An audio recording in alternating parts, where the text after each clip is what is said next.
60%. Okay, Lindsay, that's you, Lindsay Osquiza. Lindsay May. Lindsay, where are you from? Okay.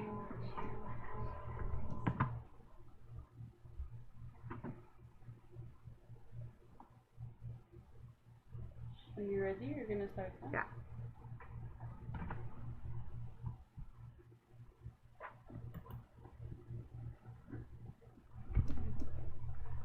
Hello, Philippines. Hello, world. Hello, universe. Good evening.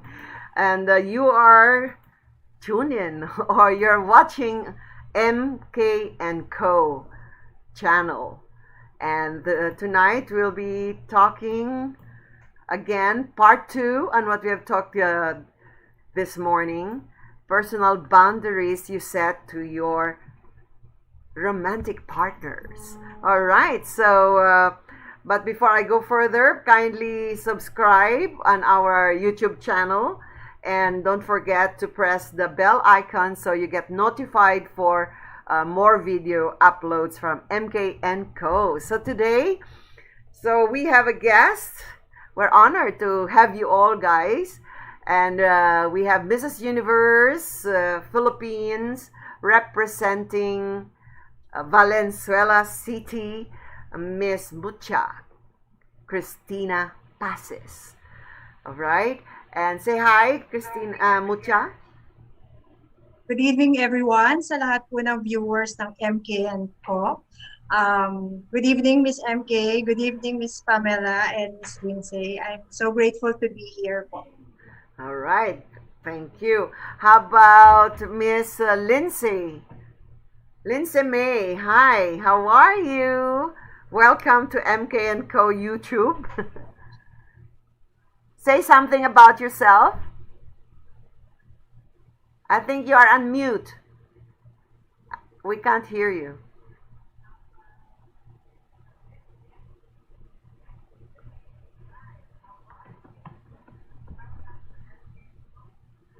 Okay, try again.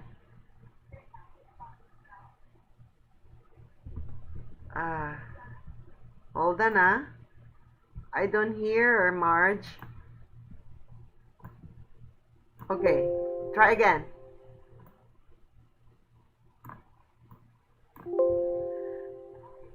There's something wrong with her microphone. Can you tell her? So let's go first. Wait, Lindsay. You went on mute. So let's go to Professor Pam Passion from the Northern Christian College University, the future dean of that school. Say hi, Cousin Pam.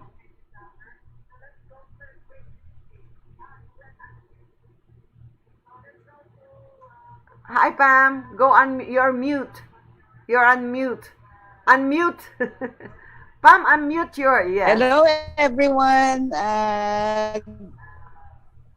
Yes, good. Yes, can you hear me? Good evening, everyone. Philippines, and also good morning, United Kingdom. Welcome to the part two of MK and Company YouTube channel. I hope you will enjoy the show. Stay tuned because we have some topics, exciting topics to discuss with for tonight. Pam, there's something wrong. For all your support. Pam, something wrong with your Wi-Fi, I think.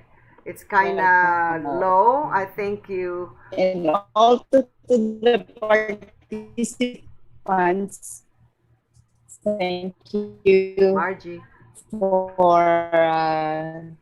you know. That's so funny, Pam. Joining in. I apologize for the lateness. Okay, wait a minute, Pam. Stop, Pam. I think there's something Am wrong. I coming choppy, super jumpy again? Super jumpy. Super jumpy. All right. So That's Professor Pam, but try to see It's a whether little bit, it's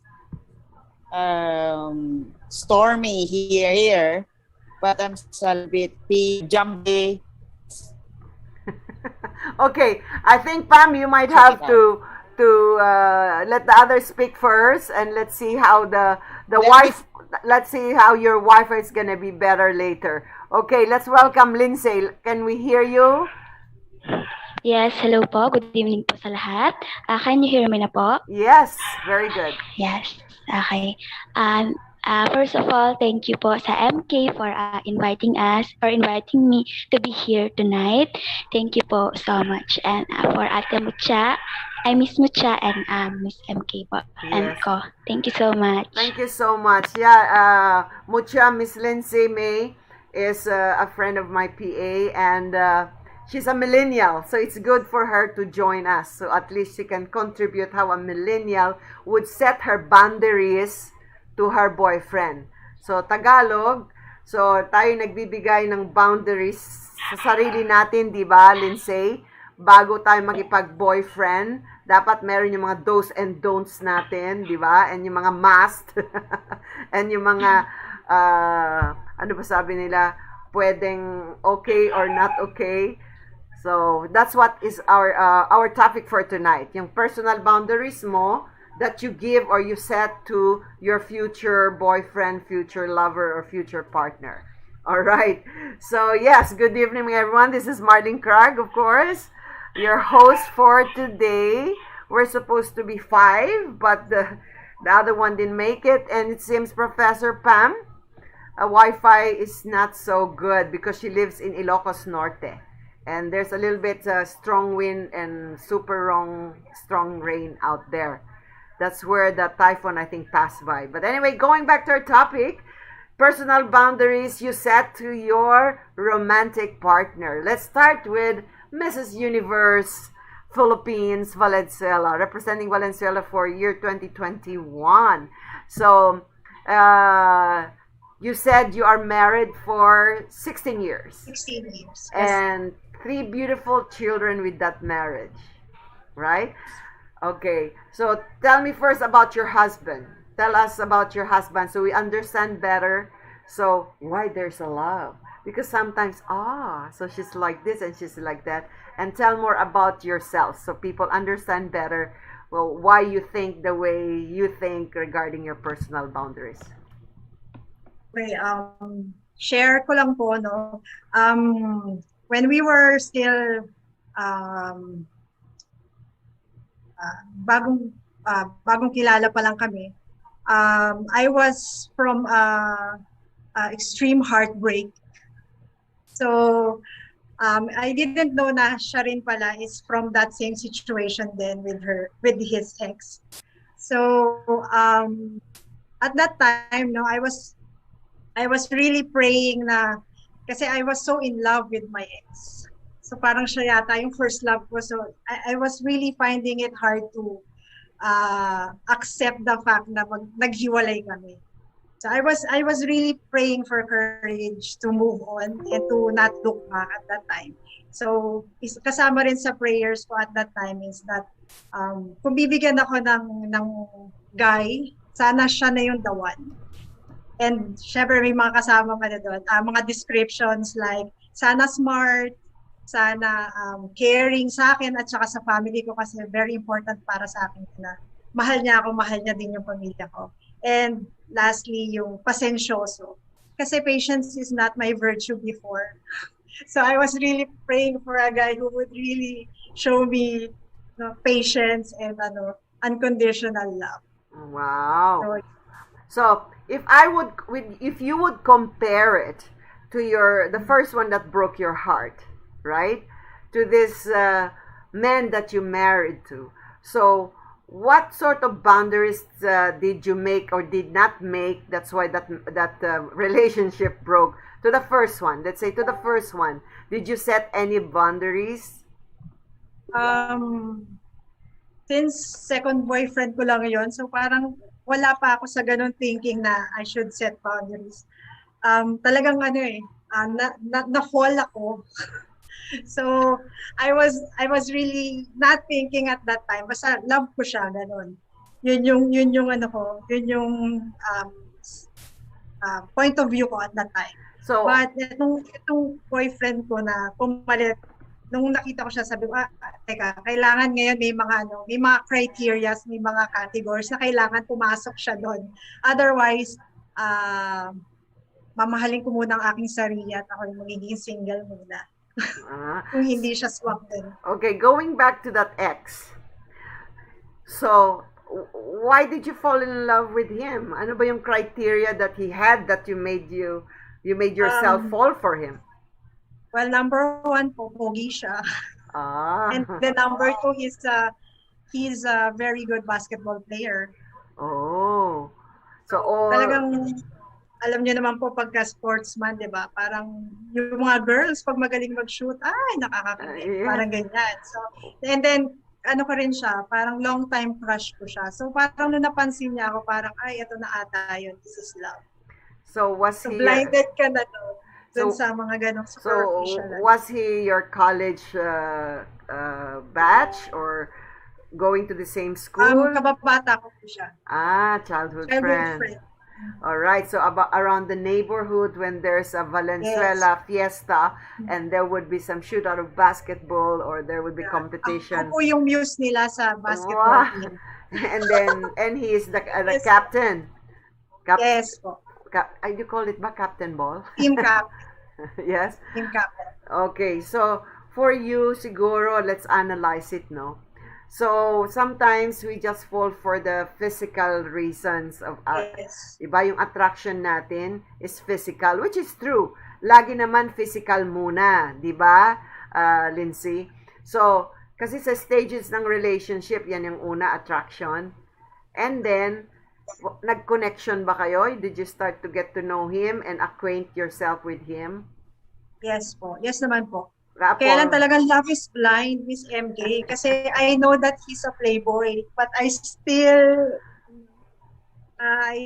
find it in my heart to trust him kahit alam ko talaga na meron talagang possibility maglolo ko, and nangyari nga po. Yeah. So you see, so you did not set any personal boundaries. You just let your feelings go and say, oh, so you were taken and awe of falling Yes. for him because of his looks and his ability to play. And of course, a lot of girls are always attracted to basketball players with a little bit handsome face, tall and nice, tall and handsome, as they say. So then you feel proud that, oh, you won him, right? Yeah. You became his girlfriend.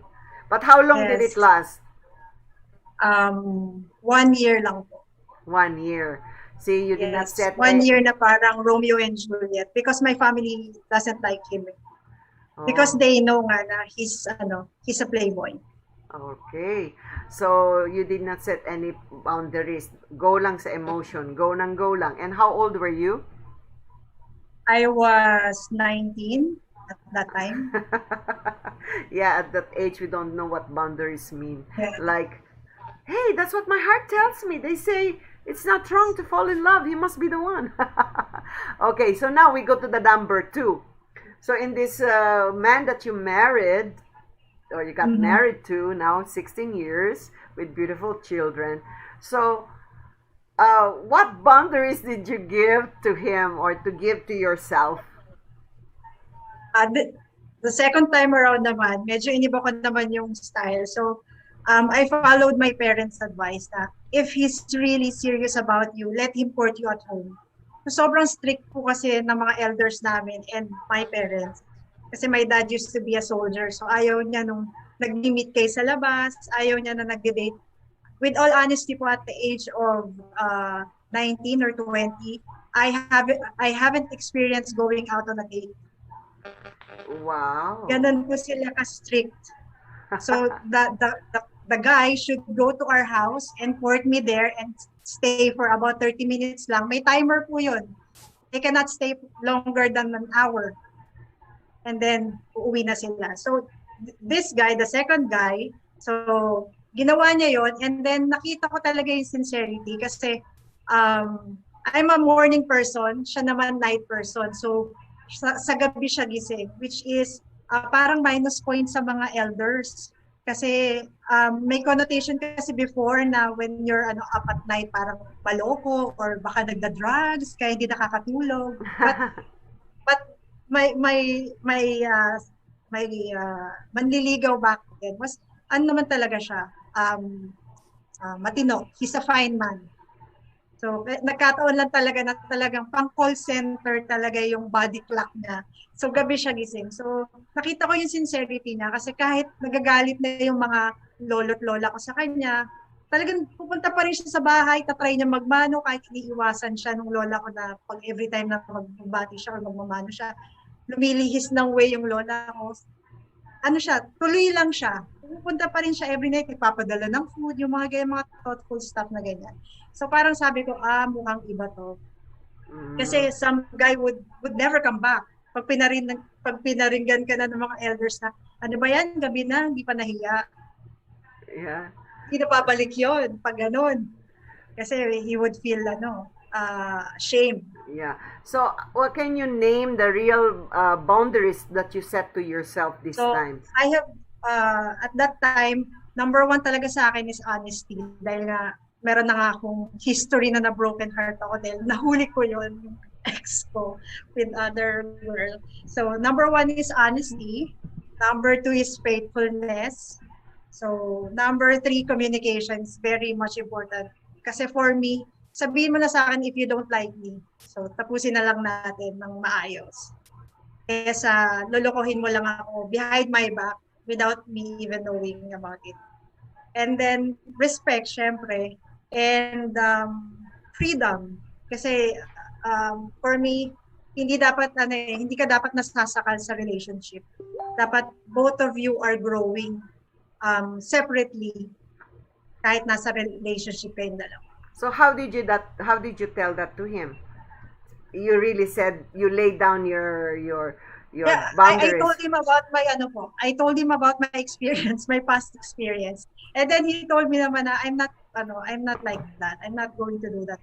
Sige. Kung hindi mo talaga gagawin, manligaw ka. Then you come to my house, magpakita ka sa mga parents ko, show them na sincere ka talaga. And nakita ko naman din po yun. So, sabi ko nga, mukhang na-answered prayer na ako. Nung nakita ko siya na gano'n siya kasigasig manligaw. So, how long did it take him to before you'd say yes to a marriage? Actually, naging mag-boyfriend. Manligaw siya sa akin for 1 month. And then, naging mag-boyfriend kami for almost 3 years. And then, ayun, nag-propose na siya after 3 years. Oh, that's good. So, ligaw is 1 month. Yes po. Wow, mabilis ha. And then you said yes. But then, Yes. relationship, 3 years. That's not It took us bad. 3 years po. 1 month and then 3 years in a relationship, di ba? Boyfriend and girlfriend. 1 And- month full of prayers po yun and asking for signs. Meron pa rin signs. Kasi nadala talaga ako dun sa past relationship ko. So, I really prayed so hard para to get the right signs. So, who showed more more love? Kasi in a relationship, there's always the one who's really, really, really so in love, and there's the one who loves also, but she's the taker. I mean, she's the receiver. Normally, women should be the receiver. So this time, were you the receiver, and he was more of the giver, showing action? Yes po. He's the giver. Actually, I was the bully girlfriend turned wife. So ganun siya kapasensyoso and ka-understanding and ka-loving sa akin. Ah, I'm because really, really great. I like that because there's a saying by my grandmother before. She would say, "The man should love you more than you love him," Yes, that's true. and also said, "You must be more good looking than him." Meaning, Ay, that's true din po. don't go for super, super handsome more than you. It should be like you are the queen of beauty for him, not Yes. you being in an awe that he's the king of adonishness or handsomeness, right? I Okay. have to agree. So, honesty sa'yo. Honesty and respect, Faithfulness. faithfulness and respectfulness. Because it's very important, respectfulness. Because kung may honesty na at very respectful, trust is developed, di ba? Yes. And then true when po. the trust is developed, then the heart is given in to that Yes. person. So, yan yung nangyari sa'yo. See how good that is when you really set your boundaries and you love with an open eyes daw. Don't love Yes, true. with your eyes closed. They say stop. Close. Always say stop. Look. That means stop your feelings. Look. Open your eyes. See what you see. Realities of him. And listen how he speaks. What do you hear others people tell him about you? What do you hear from his parents? What do you hear from his friends and his neighbors and his office workers? Kasi there's our truth, behind those jokes, even it's just jokes. Okay, let's go to Lindsay. Ikaw naman, Lindsay, being a millennial, 23 years old, the same age as my daughter, Zoe. So, have you ever been in love? Yes po. Actually, I've been in one relationship and we're 6 years. Pero naghiwalay po last year lang. You don't have to put the microphone so close. Ganyan lang para hindi how do you call this? Your breath is also being heard. So, how long ago? Almost 1 year after we broke, pero 6 years po kami. Oh, 1 year ago, and you broke up 1 year ago, pero you've been together for 6 years. So, how young were you then? 16 years old? 17 po. 17. So, first boyfriend mo yon. Do you have a second boyfriend now? No. None yet. I'm not in- So you're giving it a space, healing.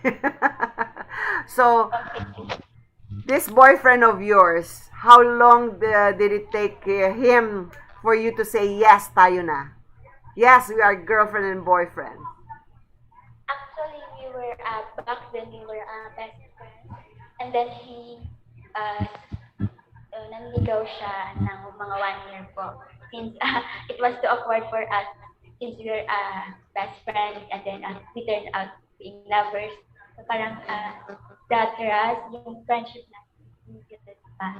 Tapos parang iniisip ko, what if we're going to grow in the future and then our friendship will vanish or something, mawawala. So yeah, those are the risks that you take. The moment friendship is mixed with emotion, romantic emotion. What if you break nga and now that you broke up with him, talagang you can never be friends again, or can you? It depends. Probably you'll be happy with somebody else, and he's also happy with somebody else, and you one day you see each other. I think that's the time when you can say hi. But if you're still hurting or you're still thinking, and him also is the same, parang it's so hard for you to become friends again. So, did you make personal boundaries? Nagbigay ka pa ng mga rules mo. So, what were your rules? After I suffered pain through my brokenness, I set my boundaries. In the future, I want it that my next boyfriend will be my husband. Then, I set my boundaries for reasons. First is the overall expectation, which is my boyfriend. Ayun, expectation ko is I cannot hear you. Yeah, like this lang. Yeah, like this lang. So, like that far. it's okay na po.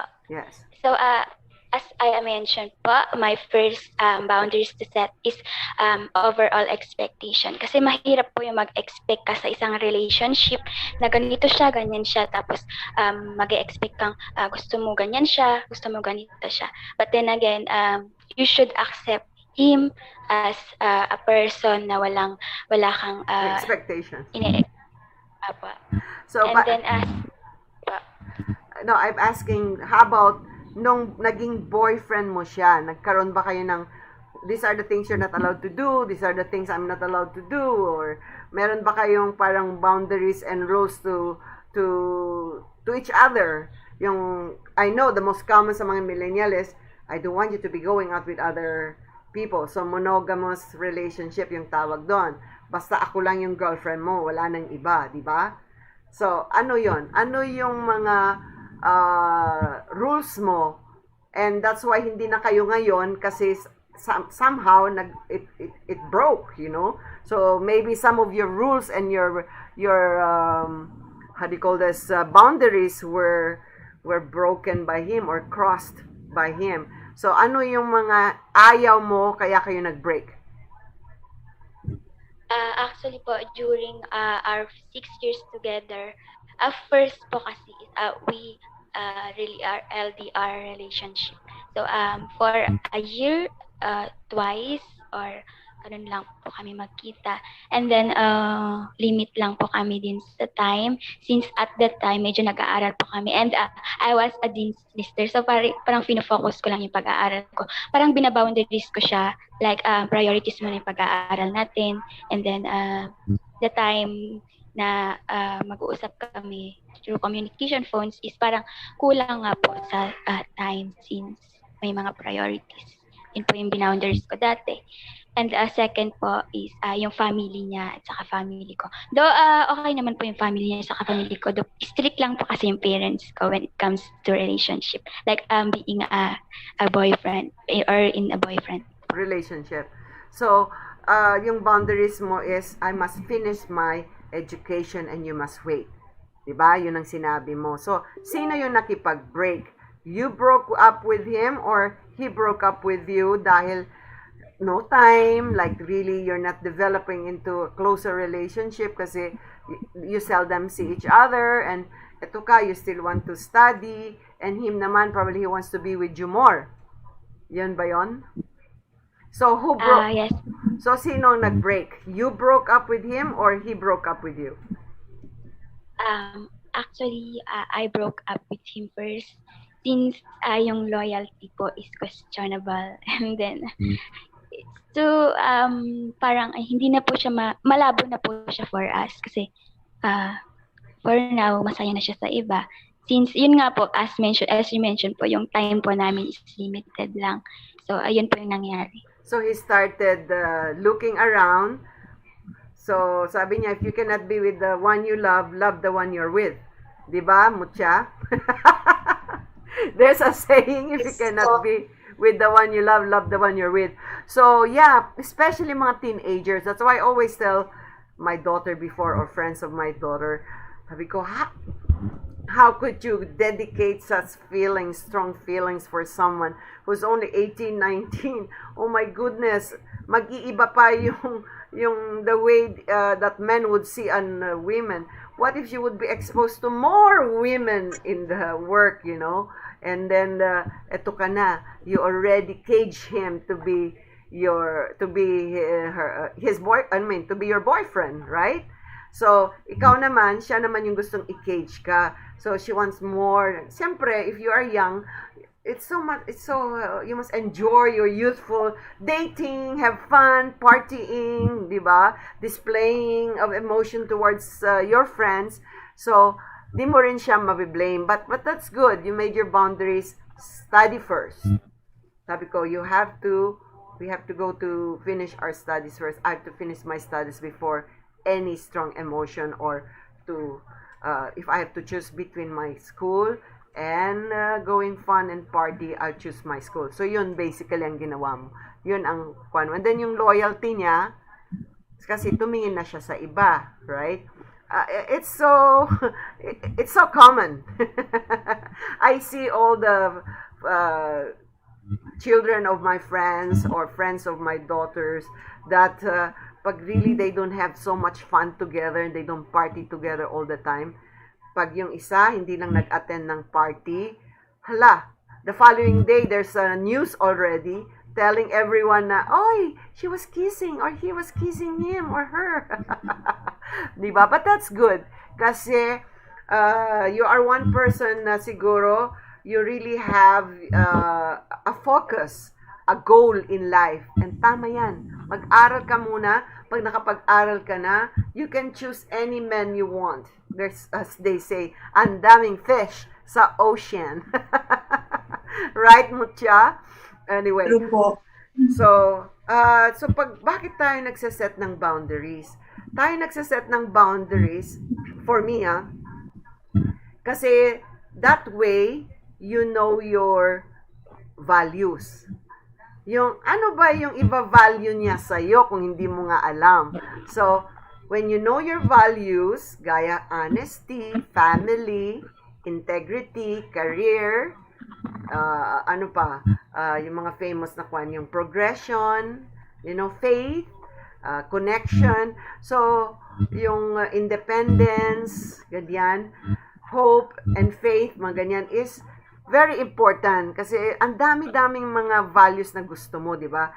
Kung hindi mo alam yung values mo and then you compromise it, then that's when talaga you break up with those kind of men kasi you even did not respect your own boundaries or you don't know your own values.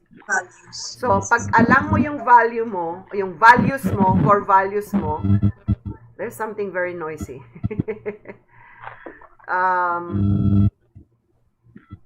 Do you hear that? Anyway, so going back, so importante na mag-set tayo ng personal boundaries, not only for the other person but for ourselves, to protect ourselves. Kasi kung hindi ka maggawa ng rules, like even at home, di ba, Mucha? If you don't give yung clear na rules para sa mga anak mo, then, It's a riot. Yes. So, kung pwede nga, isusulat mo yun eh. And then there's a joke when we were talking on the radio and I told earlier na as boyfriend and girlfriends, you can make fun out of those personal boundaries. Punta kayo sa friend nyo na lawyer or anybody na best friend nyo, sila yung witness, and then have it authenticated or, how do you call this, when you go for a seal?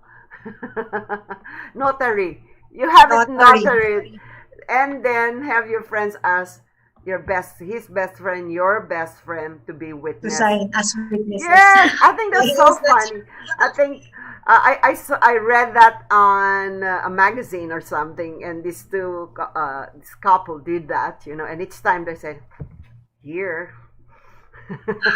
You cannot blame me here. Let's see, what did you cross? 1, 2, 3.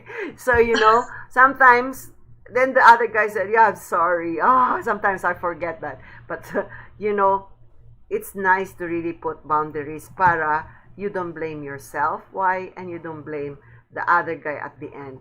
Kasi, ang woman daw, we are the one that sets the love or the atmosphere of romanticism. Tayo daw yung magko-control eh. I mean, you don't really control, but you're the one who set in the rules. You are the receiver of his love in action. Hindi tayo yung mag-run after because they say, you wanna keep a man, don't run after a man. Because men are born hunters. Di ba? Yes. So, one of my boundaries now that I'm older, how I wish I knew what I know now in love relationship management, because now because I'm single now, so if ever I find a man, so I've set my boundaries, and one of my boundaries, of course, monogamous relationship. So, and then honesty. That means their honesty is no lying, no cheating, especially cheating that you went out with partying and you're seen with other girls, especially that kind of cheating and lying, right? So, and then broken promises. if you promise me to be there with your time. You know, I always set my boundary to my boyfriends before that if I meet him in a hotel or we're gonna meet somewhere else, if he's late 30 minutes, I leave. But you don't get mad, right? Because he can, if you keep on waiting and waiting, say, "But I'm sorry, but I really got traffic," and the traffic went into 1 hour and a half, right? So at least when you make that boundaries, then he knows that you're not gonna wait. So then less yung anger. I mean, you just have to excuse because sometimes it happens. It rained hard, there's a flood, there might be reasons, right? So at least it prevents anger, you know?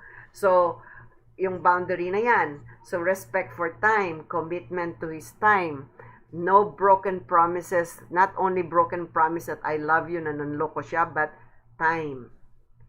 And then yung mga, if we promised to each other and we spoke to each other and we made it clear to each other, this is what I want, and then he said yes and he breaks that, I don't like that. Maybe he can do that once.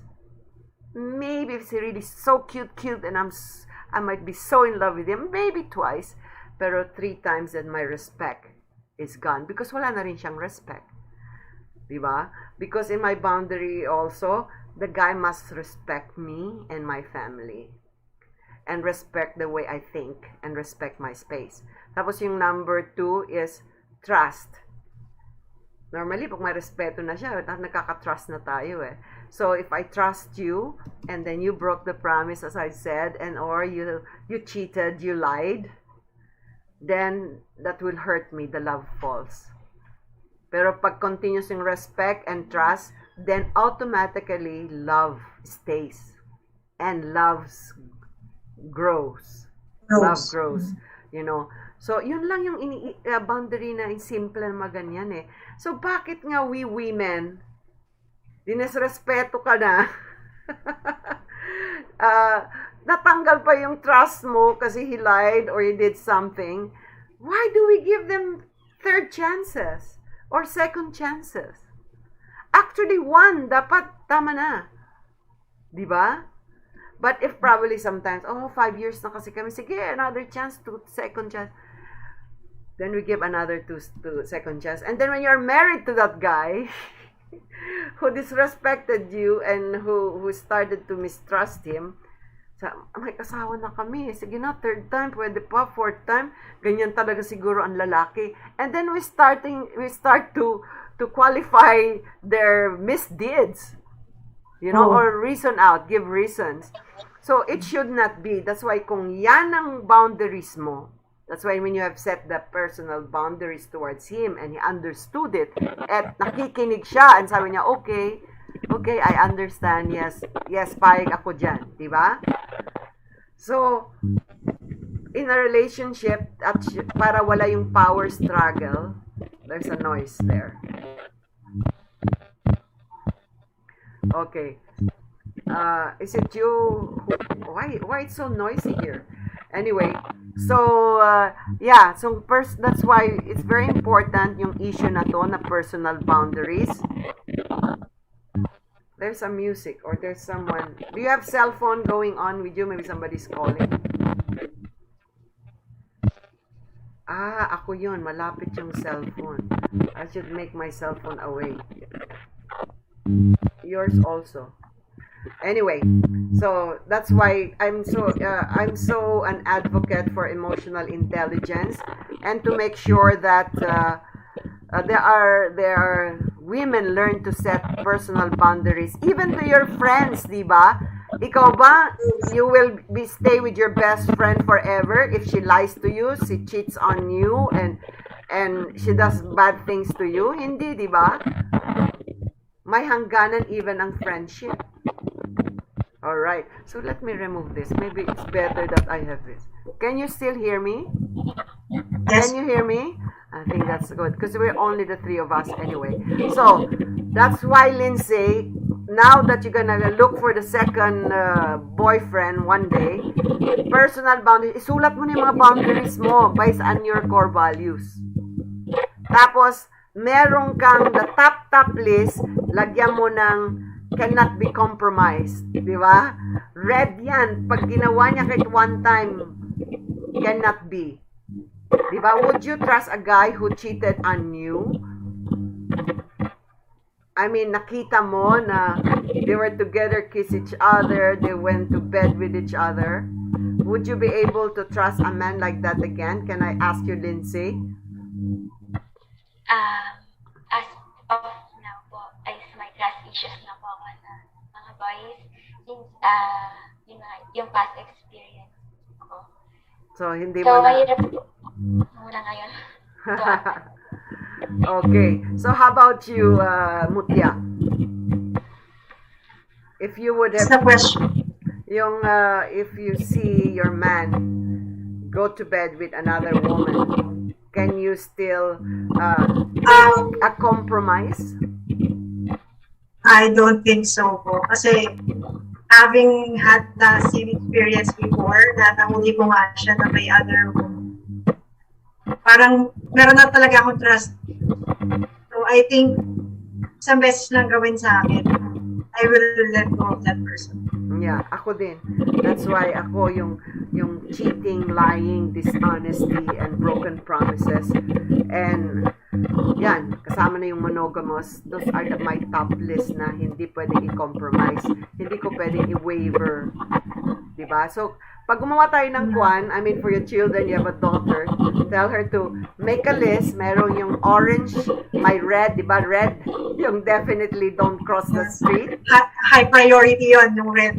Oh no, parang yung sa street lights. Pag red, do not cross. Diba? Pag orange, watch out. Watch You out. better not do it again. Because before a man does anything, especially if you've told him all your boundaries, meron naman warning yan eh. Mm. So, the orange is a warning. We make it a color orange. And then, the green or the yellowish or green, depende sa dami ng iyong boundaries. So, make a color on that. You know? And then, you can do, how do you call this? If you break this, I do this. Para meron siyang equivalent. If you break this, the red, definitely I'm gone, di ba? O, talagang hindi niya gagawin yun. Yung orange, you do this and I will do this. So, alam niya, if he will cross that thing, you will also cross that thing. So, and then yung green, and then, yung yellow. So, I think, what do you think? That's a good, parang playful, That's a good idea. playful way or idea to make boundaries for fun, di ba? I mean, kasi syempre, when you are boyfriend, girlfriend, you cannot really go super, super strict controlling rules. I mean, the guy has to accept it, first of all. And he has to Yes. understand every boundary. Kasi minsan, pag nagsasabi, oh, sige. You know, men says, sabi na, sa beginning, we will be so good. We'll do everything you want us to do. Pero later on, when we get what we want from you, meaning, have gone to bed with you many times, naglo-loosen up na sila sa pag-keep ng respect ng boundaries mo.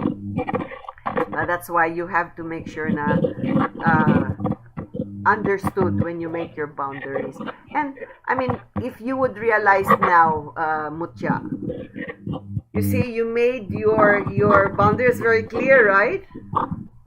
And then Talaga, mako-compare mo talaga yung approach mo from that previous relationship to your present relationship. Yes, my battery is running low.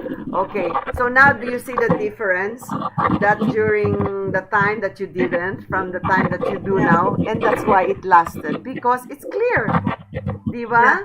Sa mga kontrata rin sa trabaho or business, if you don't put black and white and you don't make it clear, you create a room for dishonesty, corruption, and how do you call this, broken of that law. There's a space, di ba? You keep too much space. So, dapat meron ka talagang red restriction. So, now you did it. So, now can you see that? So, I think that's a good lesson that you can share to your daughter and girlfriends of your sons if you become close to them. And sa'yo rin, Lindsay. Right? Okay. So, Lindsay, you've been heartbroken. So, in a nutshell, ano yung pwede mong sabihin sa mga millennials para hindi sila masaktan? To all the millennials, ito po, yes po. To all the millennials, as I experienced brokenness for the past years, gusto ko lang pong sabihin na first is know your boundaries as mentioned po ni Ate Mucha at si Ma'am MK, dapat po natin accept muna yung boundaries natin, like kung may mga boundaries muna tayo, dapat i-set natin yon bago tayo mag-enter sa isang relationship.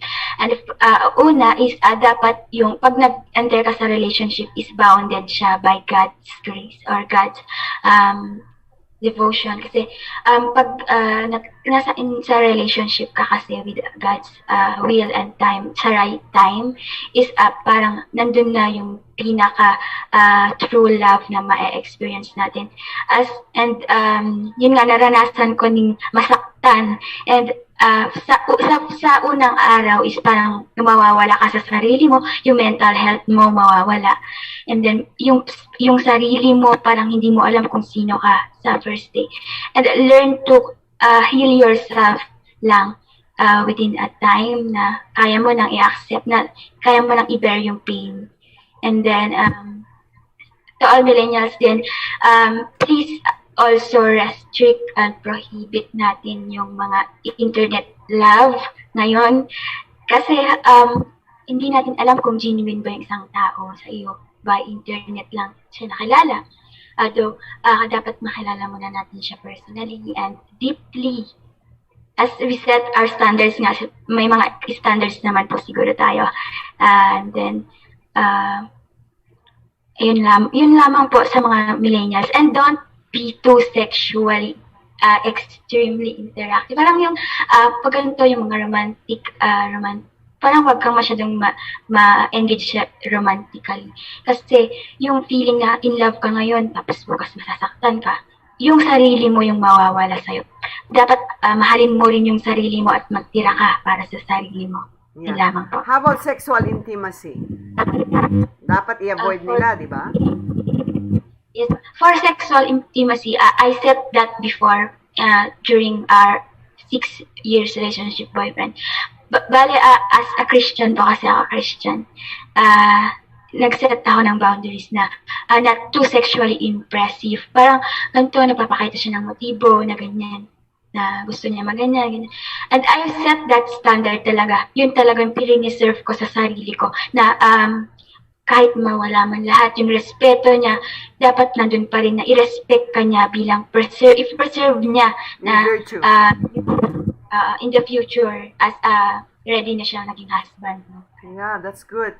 Kasi yung sexual intimacy na ganyan, that's where a lot of young people get pregnant and they ended up breaking up also at the end kasi you give in too much. So maganda yan. Sabi nila, you should tell yourself that the sexual intimacy, you better decide now that you'll never cross that. Too late na pag yung doon ka pala magde-decide, ay, gawin ko ba o hindi? No, it should be, no, I will not until I marry that guy. I mean, alam ko, tabu na yan, no? Hindi na uso yan. Pero, during this time of generation again, where everybody has sickness, you never know what illness you can get from a guy, right? So, not unless you become parang engaged to be married, and then this is the guy who's gonna marry. And even that, I don't know. Okay ba yung premarital sex? I mean, it depends na on that person. Pag sure na sure ka na. Kasi ma-feel mo naman na he's the one, you know. But even that, I still believe, and I see people who get married, no premarital sex. So they should avoid from attraction and then go to intimacy. Kasi maraming process ang relationship management. Yung una, connection, and then attraction, physical lang yon. Connection is getting to know, palitan ng number, getting to know, mag-date. And then acquaintance is getting deeper na. Ang acquaintance means you get acquainted, you get to know the family, the friends, and everybody. That's number 4, yung power struggle na yan. Yan yung sino ba yung controlling. Value for value na yan. Ito yung values ko, ano yung values niya? Accepted ba niya na yung family tradition ko na saka lang ako go to bed with him when marriage na? Di ba yung mga strictness? And so, minsan dyan na yung nagkaka-problem eh. And then sometimes we close our eyes. Tapos, pumunta na tayo sa acceptance. Ina-accept na natin siya blindly. Pero hindi mo pa natapos yung power struggle na you accept each other fully. Kung sino siya, kung sino ka, with all your boundaries and values. And then yung acceptance, and then yung engagement, commitment, then saka na lang kayo pupunta ng intimacy when you have really fully committed yourself. Kasi minsan yung commitment, nagbabago pa eh along the way. So, yeah, that's very good, Lindsay. Thank you for sharing that. Na isa ka sa mga millennials na you still believe in keeping your virtue and just giving yourself to the man you're going to marry one day kung siya na, di ba? Ang ganda-ganda mo, kaya tama lang yan. Okay, any thing you would like to say to the women? It doesn't have to be youth, but especially for the millennials, but also for women who are still single or single again and who wants to commit themselves to another man. So, what can you say, Mucha? Ang pinaka-advice ko po ma-share is just take your time. Kasi in this digital world, lahat instant.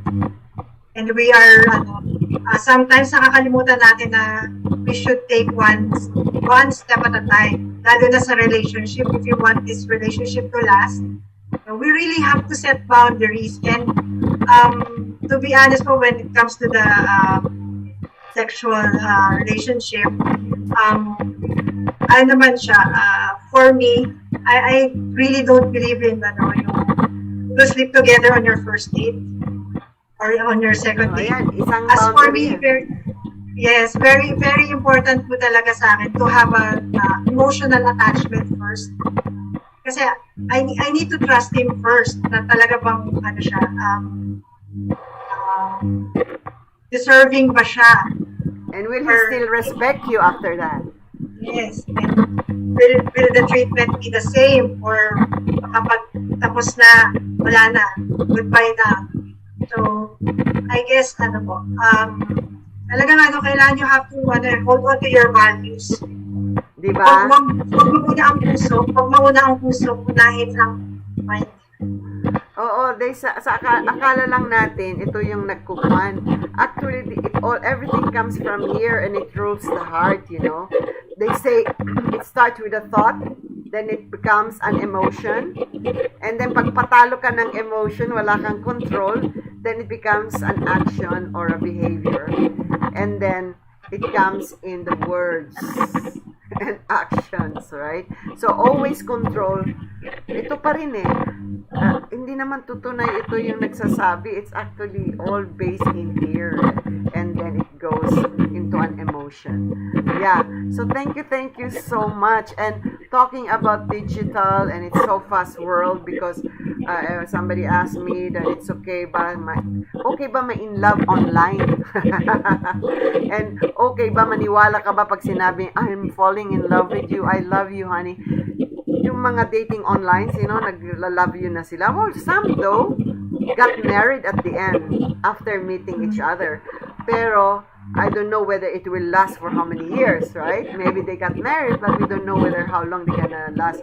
Because I still believe that love means being able to show. It's an action. So, paano magsasabi ng lalaking I love you? Wala pang sakripisyong ginagawa sa iyo eh. Di ba? That's why kanina sabi ko, always girls, when a guy says, I love you so fast, ask him, how do you love me? Di ba? I mean, paano ipapakita na yung pagmamahal? Wala namang action, wala namang sakripisyo. That's why yung husband and wife, sila lang yung may karapatan magsabi, I love you. Especially if they have proven to each other their trust, their respect, and their love for each other. You know, yung loyalty nila. Because nagsasakripisyo na sila eh. Diba? We have sacrifices as wives for our children and our husband. And the same for husband, sacrifices for the future of their children by working so hard. So, yun yung mga pagmamahal. And then, pag may sakit ka, is he there? Pinaglulutuan ka ba? Binubuhat ka ba? Binubuhat niya ba yung pagkain para sa'yo? So, you should write down all the things. So, saan yung sinabi mong I love you? Ang mura naman yung I love you. Saan? Saan ang proof? Sabi mo, write down all the things how you love me or how you love me. Diba? So if only we put that in our minds, let's try to teach, or for those who are listening right now, when a man says I love you, don't believe, especially when you have not listed down how he has loved thee. Yun lang yun eh, diba? So huwag kang maniwala pag nagsabi I love you. I love you means sacrifice. Means to give everything that makes you happy. Parang yung sabi nga nila eh, loving means not to hurt that person you love.